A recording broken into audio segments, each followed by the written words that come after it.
150 రోజులు 4000 కిలోమీటర్లు పాదయాత్ర చేసినప్పుడు బలైన వర్గాలకు సంబంధించిన డాక్టర్లు, ఇంజనీర్లు, లాయర్లు, ఐఏఎస్లు, ఐపీఎస్లు, పీజీలు, పిహెచ్డీలు చదువుకున్న విద్యార్థులు రాహుల్ గాంధీ గారిని కలిసి ఈ దేశంలో మేము 52% ఉన్నాం, మా జనాభా లెక్కలు వేయండి, మా జనాభా దామాషా ప్రకారం మాకు రిజర్వేషన్లు ఇవ్వండి, మాకు నిధులను కేటాయించండి, మేము కూడా ఈ సమాజంలో భాగస్వాములమే, ఈ దేశ నిర్మాణంలో మాకు సముచితమైన అవకాశం ఇవ్వండి అని చెప్పి ఈ వర్గాలకు సంబంధించిన నాయకులు వచ్చి రాహుల్ గాంధీ గారిని కలుసుకున్నారు.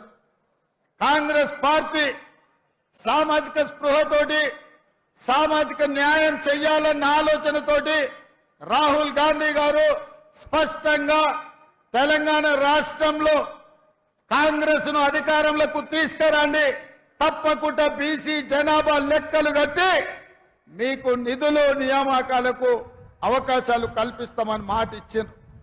ఆ మాట ప్రకారం ఇవాళ ఈ దళితులు, గిరిజనులు, బలైన వర్గాలు కాంగ్రెస్ కు అండగా నిలబడి 10 సంవత్సరాలు తెలంగాణ రాష్ట్రాన్ని పట్టి పీడించి ఈ రాష్ట్రాన్ని సర్వనాశనం చేసి 10 ఏళ్లలో 100 ఏళ్లకు సరిపోయే విధ్వంసం చంద్రశేఖరరావు చేసి ఈ రాష్ట్రాన్ని దోసుకుంటుంటే మీరందరూ కలిసికట్టుగా అండగా నిలబడి ఈనాడు ఇందిరమ్మ రాజ్యాన్ని, కాంగ్రెస్ ప్రభుత్వాన్ని తీసుకొచ్చింది.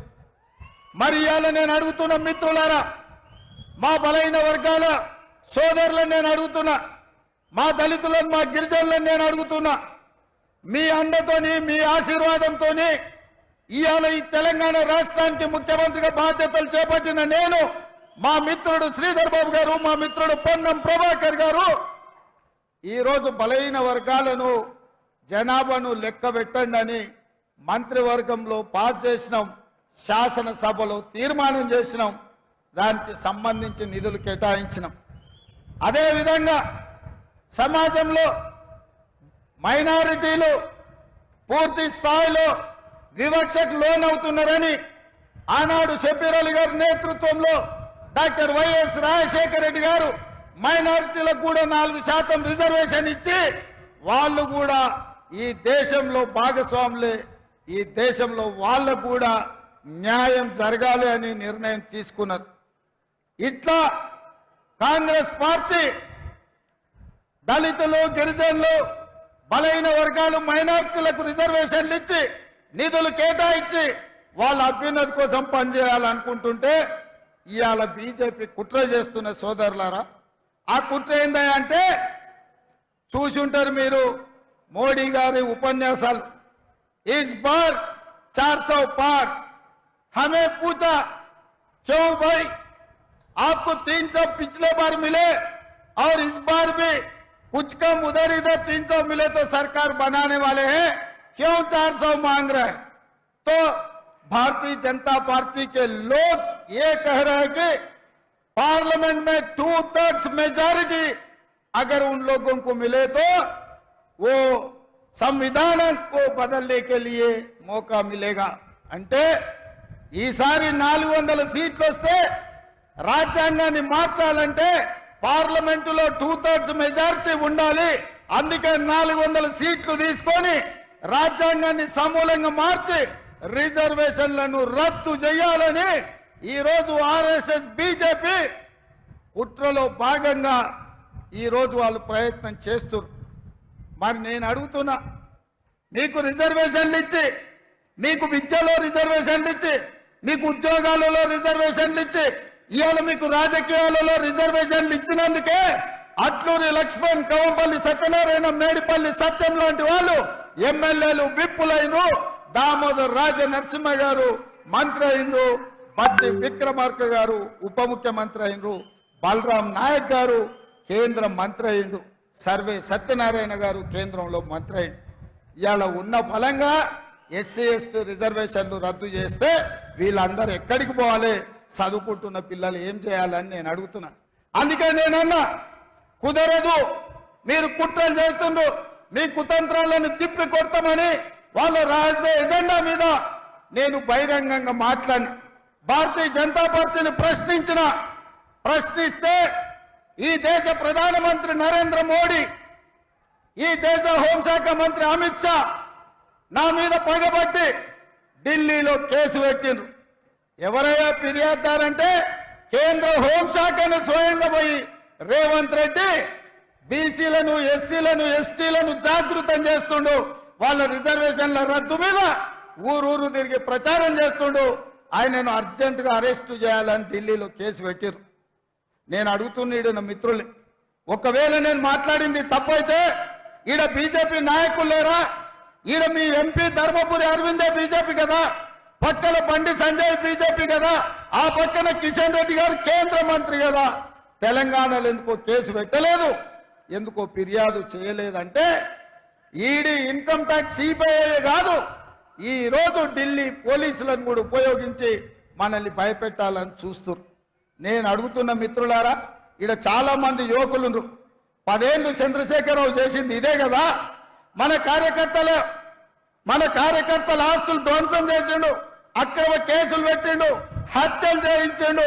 అయినా కార్యకర్తలు ఎవరు చంద్రశేఖరరావుకు లొంగలేదు.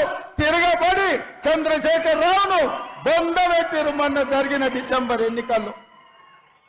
కేసులకు భయపడతామా సోదరులారా? మీ సోదరుడు మీ రేవంత్ అన్న కేసులకు భయపడతాడా?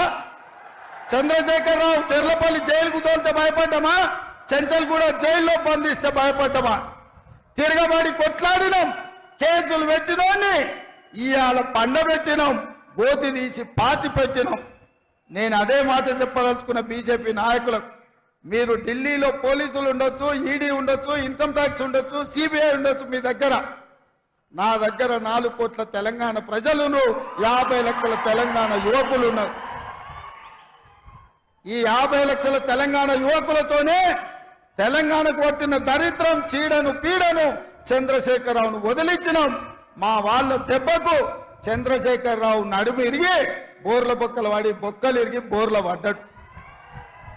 మరి ఇవాళ గుజరాత్ నుంచి వాళ్ళిద్దరు కూడా బయలుదేరి నిన్నటికి నిన్న మోడీ గారు వచ్చారు. ఆయన ఈ దేశ ప్రధానమంత్రి, ఆయనను గౌరవించాల్సిన బాధ్యత మన మీద ఉన్నది. ఒక ప్రధానమంత్రిగా, వయసులో పెద్దవాడిగా, 13 సంవత్సరాలు ముఖ్యమంత్రిగా, 10 సంవత్సరాలు ప్రధానమంత్రిగా చేసిన నరేంద్ర మోడీ గారిని, వయసులో చిన్నవాడిని, మొదటిసారి ముఖ్యమంత్రి అయిన వాడిని తప్పకుండా వారిని గౌరవిస్తా, వారు ఎదురు పడితే నమస్కారం కూడా పెడతా. కానీ నరేంద్ర మోడీ గారు ఈ దేశ ప్రధానమంత్రిగా కాకుండా గుజరాత్ వాడిగా తెలంగాణకు వచ్చి తెలంగాణలో మనల్ని తిట్టిండు, మనల్ని శాపించిండు, మనల్ని దెబ్బతీయాలని కుట్ర చేస్తున్నాడు. ఎవరైనా ఎన్నికలప్పుడు వస్తే ఈ ప్రాంతానికి ఏమి ఇస్తారో, ఈ ప్రాంతానికి ఏం తెస్తారో చెప్పాలి. ఇవాళ నిన్న అది చెప్పలేదు. గతంలో కాంగ్రెస్ పార్టీ బయ్యారం ఉక్కు కర్మాగారం ఇచ్చింది, దాన్ని రద్దు చేసిండు. రైల్వే కోచ్ ఫ్యాక్టరీ ఇచ్చిండు కాజీపేటలో, రద్దు చేసిండు. ITIR కారిడార్ ఇచ్చిండు, రద్దు చేసిండు. IIM IITలు ఇచ్చిండు, రద్దు చేసిండు. పాలమూరు రంగారెడ్డి ఎత్తిపోతల పథకానికి జాతీయ హోదా ఇస్తే రద్దు చేసిండు. అంతెందుకు, మీ గుండె బాండ్ పేపర్ రాసిచ్చాడు, 5 రోజులలో పసుపు బోర్డు ఇస్తా అని. 5 ఏళ్ళైనా ఇయ్యలే. నరేంద్ర మోడీ గారు ఏమైనా అది చెప్తారేమో అని నేను అనుకున్నా. నిజామాబాద్కు పసుపు బోర్డు ఇస్తా అన్నాం, ఇస్తున్నాం తీసుకోండి ఆ రైతులకు అని. చక్కెర కర్మాగారాన్ని ఇయ్యాలొచ్చి మాటలు చెప్తున్నాడు ఆయన. పసుపు గిట్టుబాటు ధర లేదు, ఎర్రజొన్నలు గిట్టుబాటు ధర లేదు, మొక్కజొన్న గిట్టుబాటు ధర లేదు. మీ చెరుకు కర్మాగారం తెరిచే పరిస్థితులు లేవు. ఇవేవి చెప్పలే. కాంగ్రెస్ పార్టీని ఈ దేశంలోనే లేకుండా చెయ్యాలి అని వారు అంటున్నారు. కాంగ్రెస్ ముక్త్ భారత్ అంటున్నాడు. నేను అడుగుతున్నా, కాంగ్రెస్ ముక్త్ భారత్ అంటే మేము ఇచ్చిన రిజర్వేషన్లు రద్దు చేయడమే కదా? కాంగ్రెస్ ముక్త్ భారత్ అంటే మేము ఇచ్చిన తెలంగాణను అవమానించడమే కదా? దీనికోసం నరేంద్ర మోడీ గారు 7 విమానాలు వేసుకొచ్చి మెదక్ జిల్లాలో మీటింగ్ పెట్టి మనల్ని తిట్టిపోతాడా? ఇదే కాదు, నేను ముఖ్యమంత్రి అయిన తర్వాత వారిని కలిసిన, హైదరాబాద్ నగరానికి మెట్రో రైలు కావాలి, మా నగరం విస్తరించింది, విశ్వ నగరం అయ్యింది, దీనికి మెట్రో రైలుకు అనుమతులు ఇవ్వండి, నిధులు ఇవ్వండి అన్న అనా పైసలు ఇవ్వలే, ఆ మాట ఊసెత్తలే. మూసీ రివర్ ఇవాళ మురికి కూపంగా మారింది. హైదరాబాద్ లో ఉండే కాలుష్యం అంతా మూసీ చెరువులోనే, మూసీ రివర్ లోనే పోతుంది. దాన్ని ప్రక్షాళన చేసి మూసీ రివర్ ఫ్రంట్ చేయాలి, మూసీ రివర్ డెవలప్మెంట్ ఫ్రంట్ కావాలి అని అడిగిన ఏమాత్రం ఇయ్యలేదు. హైదరాబాద్ నగరానికి దాహర్తిని తీర్చడానికి ఇవాళ కృష్ణా జలాలను అదనంగా తరలించాలని అడిగిన మనకి ఇవ్వలేదు. పాలమూరు రంగారెడ్డి ఎత్తిపోతల కోసం 90 టీఎంసీల నీటి కేటాయింపులు జరగాలి, కర్ణాటకను ఒప్పించి మా నీళ్లు మాకు కేటాయించండి అని అడిగిన ఆ మాట కూడా మాట్లాడలే. మరి నేను అడుగుతున్నా నరేంద్ర మోడీ గారు, పార్లమెంటులో తెలంగాణ రాష్ట్రం గురించి కాంగ్రెస్ తలుపులు మూసి లైవ్లు కట్ చేసి తెలంగాణ ఇచ్చింది, తల్లిని చంపి బిడ్డను బతికిచ్చింది అన్నారు. తెలంగాణను అవమానిస్తావు, తెలంగాణకు నిధులు ఇవ్వవు, తెలంగాణకు నీళ్ళ కేటాయింపులు ఇవ్వవు, ఇవేవి చేయకపోను ఇవాళ ధైర్యంగా వచ్చి తెలంగాణలో ఓట్లు అడుగుతున్నాడు నరేంద్ర మోడీ గారు. మేము కుట్ర చేయలేదంటుడు. నేను మీడియా మిత్రుల ద్వారా ఇవాళ చెప్పదలుచుకున్నా, సాయంత్రం 5 గంటలకు హైదరాబాద్లో ప్రెస్ మీట్ పెట్టి ఏ విధంగా రాజ్యాంగాన్ని రద్దు చేయాలనుకున్నారో, రాజ్యాంగాన్ని రద్దు చేయడం ద్వారా, రాజ్యాంగాన్ని సమూలంగా మార్చడం ద్వారా ఎట్లా రిజర్వేషన్లు దెబ్బతీయాలనుకున్నారో ఆధారాలన్నిటిని కూడా 5 గంటలకు మీడియాకు విడుదల చేస్తా. దేశ ప్రధానమంత్రిగా అబద్ధాలు చెప్తున్నారు నరేంద్ర మోడీ గారు. మీ స్థాయికి, మీ హోదాకు ఇది తగదు. ప్రధానమంత్రి గారు, మీరు మీ పార్టీ 2000 సంవత్సరంలోనే రాజ్యాంగాన్ని సమూలంగా మార్చడానికి కమిషన్ను నియమించిండ్రు, మీరు గెజిట్ నోటిఫికేషన్ ఇచ్చిండ్రు. సాయంత్రం 5 గంటలకు 2000 సంవత్సరంలో రాష్ట్రపతి ప్రసంగంలో రాజ్యాంగం మార్పు గురించి బీజేపీ ప్రభుత్వం ప్రస్తావించింది, పార్లమెంటులో ప్రకటన చేసింది.